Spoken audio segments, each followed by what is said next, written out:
Sama means equanimous, di means buddhi or the intellect. When your when your intellect becomes equanimous, you are in a state of samadhi. There are different types of samadhi. Generally, it is categorized as 8 different stages of samadhi. So let me not go into the detail of these categories. The important thing to understand is, the very function of the intellect is to discriminate.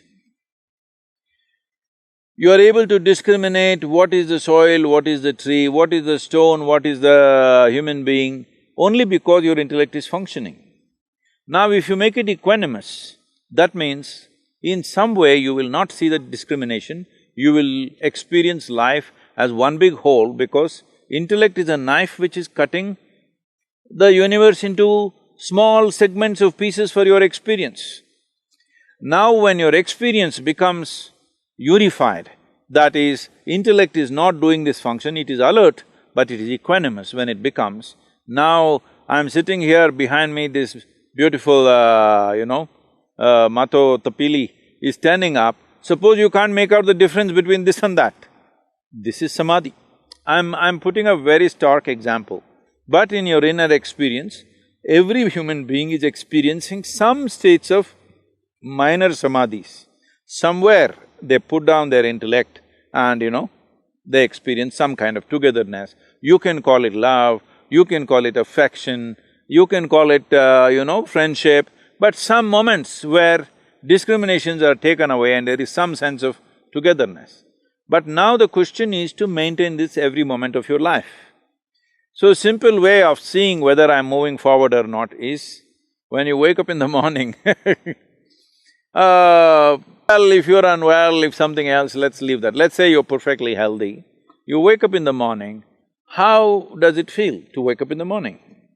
Waking up in the morning is a very important ritual in the yogic culture, how you wake up in the morning. So, when you wake up in the morning, does a smile naturally appear on your face, or do you have to smile?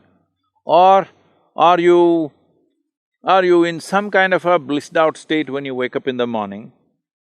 Or are you tense when you wake up in the morning? Are you agitated? Or before you wake up already you are bothered about something? These are simple indicators. If you notice, there is a certain equanimity when you wake up in the morning. Well, it's a good sign. Just keeping that through the day is what it is. Don't look for spectacular fireworks, because those fireworks will never last.